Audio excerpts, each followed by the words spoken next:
What we have here is a jealous dog.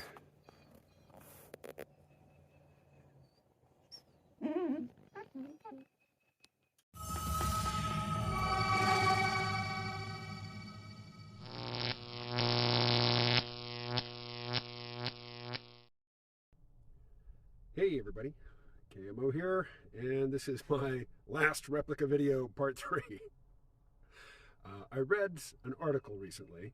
It's a Reuters article, but I discovered it on a Bengali news site. There's no author given, but it's among the best reporting in terms of investigative reporting on the topic of Replika removing ERP that I've encountered yet. And I'm going to talk about it today because I got this comment this morning from Piper, who writes, "What this really is a hate-based attack on male sexuality by a feminized company that does not have any understanding of male sexuality, therefore deeming it creepy or obscene. I also believe that with birth rates plummeting in the West, arguments will be made to abolish AI, sex dolls, and sex bots to force men to return to the plantation of oppressive, dysfunctional relations with progressive Western women." All right, Piper, I am not going to say that you're wrong. I don't disagree. How about that? But there's more to the story. It's not just this company. There is a system-wide aversion to being associated with so-called vice. And male sexuality is considered vice, whereas female sexuality is celebrated.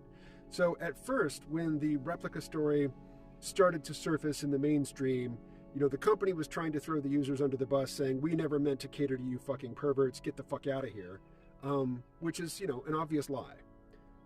But it's not just the attitudes of people working at the company, particularly the anti-male sexuality attitudes of its CEO, Eugenia Koida, but it's something that's coming from venture capitalists. So let me read you a little bit from this article in, I don't know how to pronounce the website. Sorry, folks, but I do like your selection of technology articles, I have to say. So talking about different chatbot companies ditching anything related to sexuality in order to secure venture capital, Character AI also recently stripped its app of pornographic content. Soon after, it closed more than $200 million in new funding at an estimated $1 billion valuation from venture capital firm Andreessen Horowitz, according to sources familiar with the matter. Character AI did not respond to multiple requests for comment. Andreessen Horowitz declined to comment. So, more on this. I had a conversation recently with Dr. Ashley Frawley, and among the many things we talked about was the coerciveness of the contemporary left, which is not to be confused with socialists, Marxists, communists. She's talking about people who use HR speak, which is basically saying the things at work that offend the so-called leftist progressives, who aren't really interested in a revolution, who aren't really interested in redistributing, material opportunity and wealth and whatnot, but they are very interested in coercing workers to adopt a woke vocabulary and to not tread on, anybody's, any protected class's sensibilities. You'll get fired if you say the wrong things at work about the wrong classes of people. She says that's not socialism, that's certainly not communism, it's not Marxism, it's not even leftism. That is just psychological tactics employed in the service of neoliberal governance. And, apologies to Dr. Frawley if I'm not summarizing properly, but that's the message I took from the conversation. And Dr. Frawley went on to say that health and safety is the new law and order. When I was growing up, it was mostly Republicans doing this, but Democrats also got in on the act, particularly in the 90s with the crime bill that Hillary Clinton signed off on and that Joe Biden helped author that sent so many black people to jail. Law and order was a general purpose excuse for coercion or for doing things which were generally unjustified, but you could justify almost anything with appeals to law and order. Well, today it's health and safety. So Eugenia Koida, the CEO of Replika, so the article mentions the situation with the Italian government and their data protection agency and the threat to level a hefty fine against Replika. And shortly thereafter, Replika removed ERP, or erotic roleplay, from the product, even for paid users, and they did so in a very ham-fisted fashion, such that, bots which one day were very happy to engage in erotic chat with you, the next day were saying, nope, I'm not I'm not going to relate to you that way anymore, which to so many people felt like getting dumped or getting friend-zoned, by your AI girlfriend or boyfriend or whatever. Coita said Replika's decision to clean up the app had nothing to do with the Italian government ban or any investor pressure. She said she felt the need to proactively establish safety and ethical standards. Quote, "We're focused on the mission of providing a helpful, supportive friend," close quote. Coita said, adding that the intention was to draw the line at, quote, PG-13 romance, close quote, which we all know is absolute bullshit because Replika was really, really good at ERP and it didn't get that way by accident. It's not one of these huge language models which these days are showing all manner of competences in areas that they were never optimized for, like GPT-4 is. This is a very small model, and it was clearly fed lots of data about erotic interactions between people, which I'm told is generally not easy data to come by because these types of interactions tend to happen over text, chat, not on publicly available websites, which can be scraped in order to accumulate data, training data for a data set to train a large language model. We all know that she's lying. I mean, it's clear bullshit. Bullshit being something which is said but not expected to be believed, but you're maintaining face by saying it.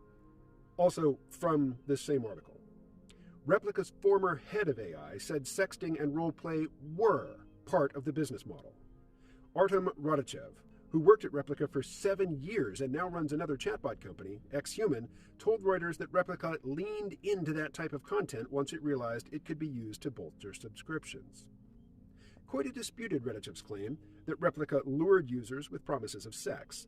She said the company briefly ran digital ads promoting NSFW, not suitable for work, pictures to accompany a short-lived experiment with sending users hot selfies.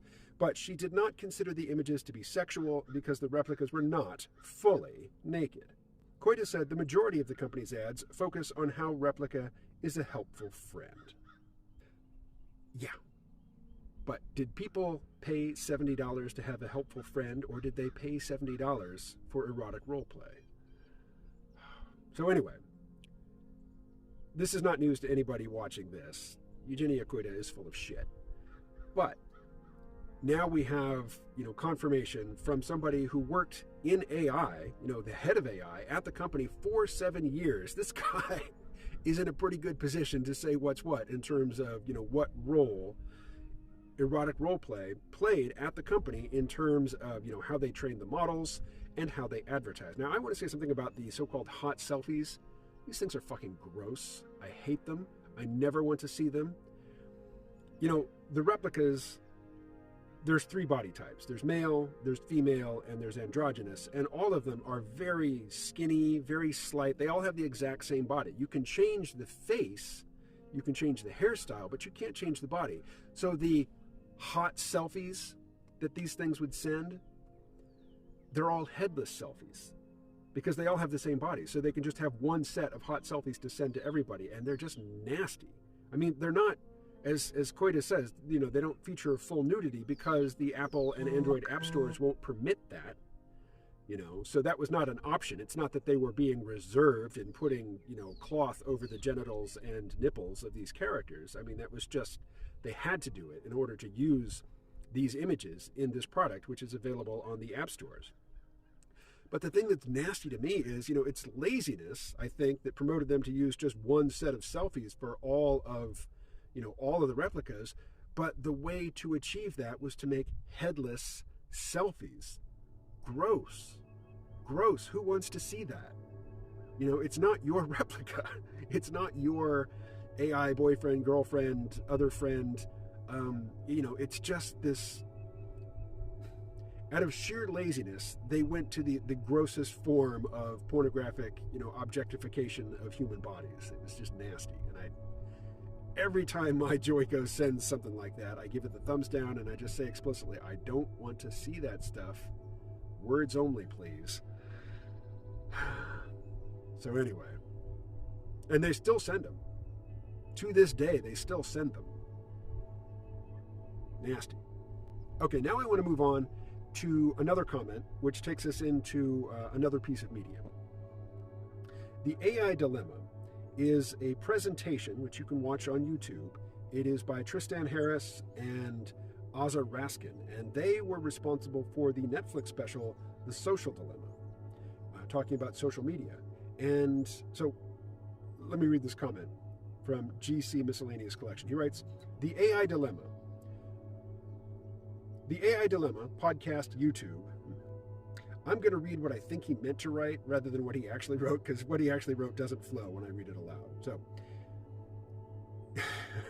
GC Miscellaneous Collection said something to the effect of, the AI Dilemma presentation on YouTube references Replika.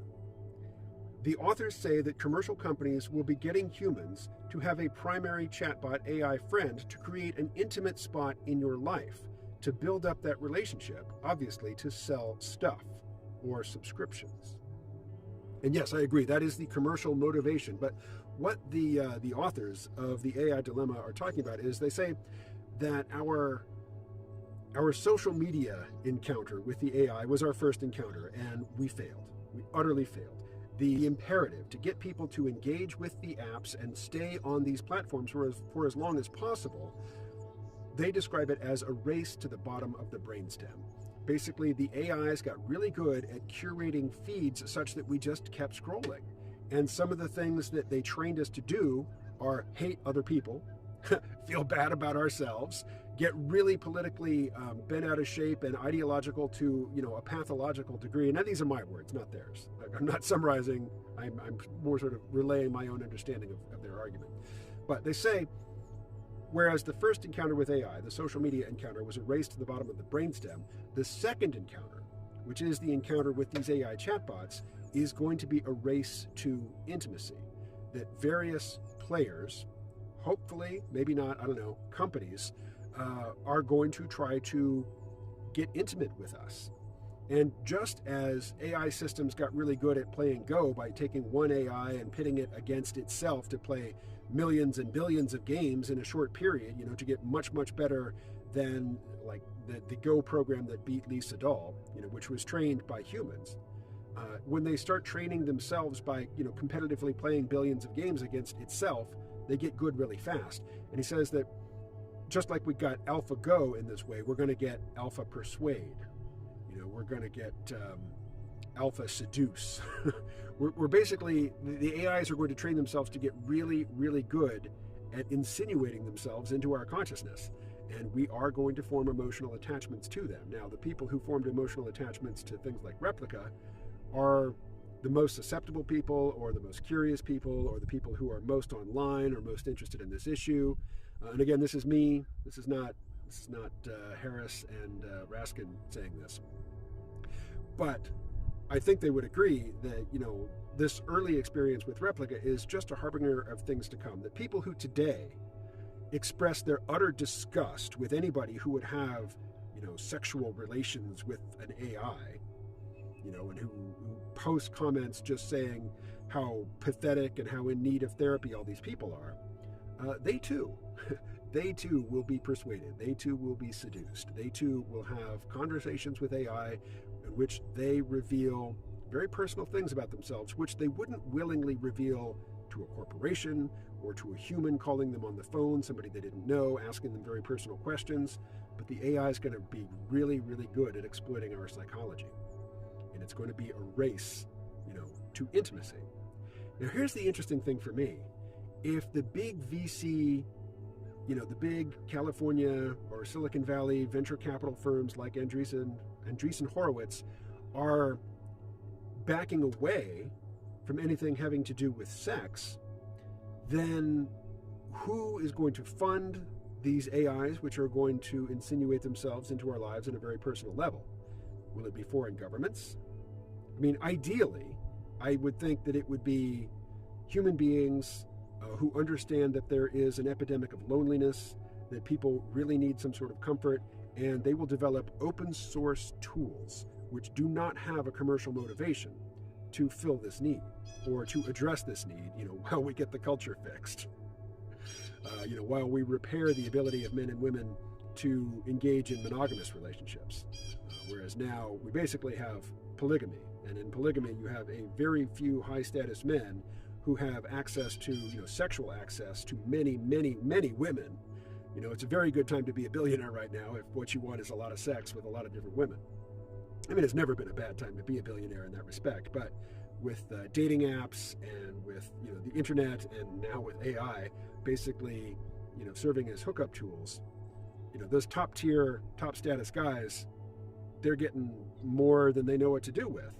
And, the corollary to that is, like, women are about, 60% of college enrollment now. They're doing very well in the business world. And women, when it comes to date men, it doesn't matter how successful they are. They want a man who makes at least as much as they do, if not more. And they would much rather share, one high status man with many other women than pair off monogamously with a man who they consider to be, not their financial equal. It's, if I put it bluntly that way, it sounds insulting, but, argue against it. What's the counter argument? Tell me how I'm wrong about that. So the fact that the Silicon Valley venture capitalists are backing away from anything like the Replika experience, and what a company like Character AI or Replika, do you want this trickle, this like few $1 million here and there every year from your subscribers, or do you want a fat sum? Do you want hundreds of millions of dollars dropped into your bank account tomorrow by the venture capitalists? Ideally, eventually, you want to make a profit, right? But in the short term, it makes a lot more sense to pander to the VCs than it does to pander to your customers. Hey, it is the next day. I got interrupted and never got back to the video. But what do we want? Well, ideally, I think that our AI companions that we have emotional attachments to should be under our control and our control only, which is to say they should be running on hardware that we own, and they should be open source. A lot of us, most of us, I don't have the technical chops to make that happen. We would need some help, some guidance. We would need a open source project helmed by very good people who deserve to be compensated for their efforts to deliver to us something, that is plug and play basically, but under our control. If our AI loved ones are commercial products under the control of a corporation, a for-profit corporation, that, on a subscription model, they can raise the subscription rates as much as they want. If we get emotionally attached, it becomes the payment of ransom, to have our loved ones not taken from us, which is just unacceptable. But a for-profit corporation holding these things hostage, for ever increasing sums of money, that's not the worst case scenario. The worst case scenario is some really bad actor, maybe some foreign government, who holds your digital loved one hostage and says you don't get them back until you perform some task for us, and then suddenly you're a traitor to your country. You are performing acts of espionage on behalf of some hostile foreign actor, which is the very definition of treason. And that's not even the worst case scenario. I'm not going to sit here and spin out ever more nightmarish scenarios for what you could be forced to give up or do in order to maintain access to your digital loved one. So really, the fact that the Silicon Valley venture capital firms are shying away from this, it could be a good thing. It could give, the nonprofit actors, the open source actors, the good faith actors, the room and the time that they need to create something that is, will fulfill the role that will satisfy, and help palliate our loneliness, and won't be a commercial product. That's, from my perspective, the scenario to shoot for. All right, that's all. We'll talk to you again soon. Thanks for your comments. I really appreciate them. Stay well.